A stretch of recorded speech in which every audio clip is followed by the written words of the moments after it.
A really good friend of mine is married to this guy who hates casseroles above basically anything. To quote him specifically, casseroles are for sissies. Now, I'm not as opposed to casseroles as he is, but the idea for this video kind of stemmed from his severe dislike of anything in a 9x13 pan. In today's video, I'm going to bring you 4 casseroles that are not yo mama's casseroles. I actually don't know if that's fair because I don't know your mom and I don't know what kind of casseroles she makes, if she makes them at all. But what I can tell you is these casseroles are not going to have stovetop stuffing reconstituted. Not gonna happen. Here's a little secret for me. This is just my opinion. I can't stand stovetop stuffing. I absolutely hate it. It's like too salty or too dry or too mushy, and it's just like, it overpowers everything. It's just not my cup of tea. So today I am bringing you 4 unique, delicious casserole recipes for a family. Some of these are even gonna feed like upwards of 10 people. So hold on to your hats, get out those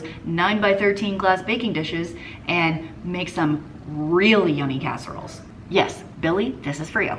We are going to attempt to make a country cassoulet. And I have my big Mama Jama 10x15 baking dish. I know it doesn't look big on camera, but it's significantly bigger than your standard 9x13. To start off, I will put in some navy beans that I cooked in my Instant Pot. I have the navy beans here that I soaked and cooked in chicken broth. So everything is going to go in the bottom of this pan. You could, of course, use canned navy beans as well, but dried are cheaper. If you use the cans, just add chicken broth at this point. If it's too much liquid, I might strain some out, but we'll kind of see as we layer everything in here. I have about 4 slices of bacon that I cooked and chopped up is going in here. You can use more bacon, I don't see anything wrong with that. 2 onions that I've diced right here. I'm trying to spread all these out as I put them in. These are about 5 carrots that are, they're pretty big, they're just quartered because it's gonna bake for a very long time in this liquid. I chopped up the rest of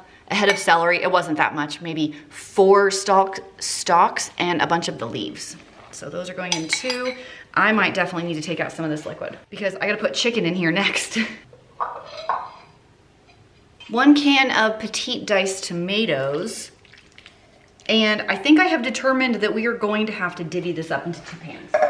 I also have this 3-quart, I think it's a 3-quart. What if we use a jar? And just kind of scoop a bunch of that over here like this. Otherwise my chicken and sausage there's no way it's going to fit. Okay, I have a little bit more room to work with. That is better. I'm gonna give each container a sprinkle of dried marjoram. You can, of course, cut down your amounts so it's not quite this big, but I'm trying to feed 2 families with this, which is why I have so much of it. You could obviously cut it in half to feed a family of 4 or 6. I'm trying to do 13 people here, but 2 of them are babies, so I guess you could call it 11. I'm trying to feed family of 11. So I'm just gonna give this a sprinkle over the top, like that. And I do have some dried bay leaves. This one is very big, so we're gonna do 2 in this one. 1, 2, and then 1 over in that side. You can do fresh garlic, but I have this squeezy one in my fridge, so we might as well use that one up. A little bit of sage. Sage is one of my favorite flavors, like favorite. You don't need very much, goes a long way. Now I will add my seared chicken. I took bone-in chicken thighs, but I took the skin off. I salted and peppered them and then seared them in a very large skillet with bacon fat. Just a couple of minutes per side. They are still raw. I just wanted a nice crust on the outside. And I guess I'll do maybe 2 in this little one and the rest in this big one. Oh, I should probably stir the garlic. There we go. We have 8 in that one, 2 in that one. Cover these up and bake them at 350 degrees for 1 hour, and then we are going to add sausage to it and continue to bake it. It's gonna be so good. Pick your favorite sausage. I am going with some andouille sausage today. 1 hour later. These have been in for an hour, so I just pulled them out and added 1 pound of andouille sausage. Like I said, you can use whatever kind you want. I kind of split it between this one, and I'm so glad I put the overflow into this container because look how full this is. This would definitely have spilled in the oven. Covers back on, back in the oven for another 30 minutes or until the chicken is cooked all the way through. Here is the finished dish. Obviously, if you want more of the liquid to go away, you can take the lid off and just let it cook sans lid, but it smells amazing. My family is so excited to have this for dinner tonight. Just serve it with some crusty bread that you can dip in, kind of like a thick stew or something like that with a little bit of extra broth. This is going to be a broccoli chicken lasagna. This is not gonna be your standard lasagna. It's gonna have tons of cheese, chicken, ham, ooey gooey sauce. So I'm gonna start with my broccoli cream sauce mixture. And how did I come up with that, you ask? I am happy to tell you. Over on my skillet, I sauteed an onion in some butter. Once that was soft, I added flour, salt, and pepper, whisked that together until it cooked a little bit. Then I added milk and chicken broth, stirred that together until it thickened up, and then added Parmesan cheese and frozen broccoli. Boom, there you go. And that is the first thing I am putting in my casserole dish, just to kind of have the noodles sit on something. And because this is your, main sauce, make sure you taste it for salt and pepper before you start using it. Wow, that is really good. We are not using any canned cream of anything in this recipe. Please try and make this sauce from scratch. It is so much more delicious, I promise you. Next up, I have 3 of your just dried lasagna noodles. And no, I am not cooking these. I have never cooked, like pre-cooked lasagna noodles ever in my life. I think I'm gonna do a little like that. What do you think about that? All right, here comes a nice bit of our sauce, about 1/3 of it. Spread that out a little bit. And then on top of this, we are going to put some diced ham. I just bought the pre-diced ham. So I have about half of this going in. Oh my gosh, that looks so good. 1 cup of Monterey Jack cheese. I'm gonna call 1 handful 1 cup, just like this. 3 more noodles. Okay, how did I do it the first time? I wanna do it opposite. I think I started there, so we'll go this way this time. Let me check the underside. Okay, I can't tell. I don't know. Another 1/3 of the remaining, or half, I guess, of the remaining sauce. Spread that out. 2 cups of cooked chicken. You could use a rotisserie chicken that you deboned. You could cook it in your Instant Pot. You can do whatever. It's just 2 cups of cooked chicken, however you want to get it there. About 1/2 cup of the cheese this time. 3 more noodles. Almost the rest of our ham here. Let's go ahead and use it all. Who doesn't love ham? Like, no one in my family. Actually, I think my sister doesn't like ham, but that's okay. She won't be eating this. The rest of our sauce. 2 steps left. Number 1, you're gonna kind of see how much sauce you have. Now, when I make a lasagna and I don't cook the noodles, I try and put extra sauce on top. And if it looks a touch dry to you, don't be scared to add a little bit of water along the outside that will bubble up and cook the noodles as it cooks in the oven. I've been doing this for like 20 years, so don't be scared. It is okay. So I'm just gonna go along the outside and add a little bit until I maybe added half a cup of water. Now we'll cover this with some foil. Bake it 350 degrees for about 50 minutes, and then we'll top it with more cheese. I let this run for an hour just to give the noodles a little bit more time to cook. Now we'll take the rest of our cheese. I mean, we might as well just top all of it, right? Like, just use the rest. There we go. And we'll put it back in, not covered, so leave this off for another 5 minutes just to get the cheese a little bubbly, and then we're good to go. A few moments later. The cheese is all melty. Now it's time to let it sit for about 15 minutes, let it cool down enough to where we can actually eat it. Doesn't that look amazing? And I know it's gonna taste good because I already tasted the sauce and it was delicious. And honestly, ham's one of my favorite things.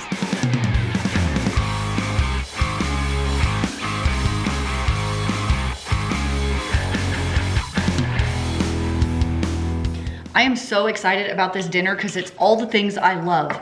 Meat, sausage, potatoes, and onions. And then a few other things also. So you will not believe how easy this is. Here comes 10 ounces of frozen broccoli. I decided to just do the florets here. 2 medium potatoes, chopped into bite-ish size pieces. I'm just gonna spread those out a little bit. 3 carrots, peeled and sliced. I guess you'd do more if you wanted to, but then our casserole dish would probably be way too big. And 1 medium onion diced also. Let's put that all over the top. 1 pound of kielbasa, Polish sausage, smoked sausage, whatever you want to call it. I understand those are all the same things. So let's get all of these in here. I mean, how can you go wrong? Now it's time to add the meatballs, and you could, of course, make your own meatballs, but I don't really feel like doing that. So I'm gonna use these frozen, pre-made meatballs I got in the frozen section at my grocery store. Not too many, we're just doing a little sprinkle over the top. I mean, the meatballs are not the star of the show here. I think it's like the potatoes and the sausage are the star of the show. So just a couple of those like that. Over this, I am going to pour 1 cup of beef broth. You can use the bone broth, you can use better than bouillon, which is what I did. And lastly, sprinkle it with your favorite all-purpose seasoning. Today, I'm gonna use this 21 seasoning Salute. A similar one would be like a Montreal steak flavor.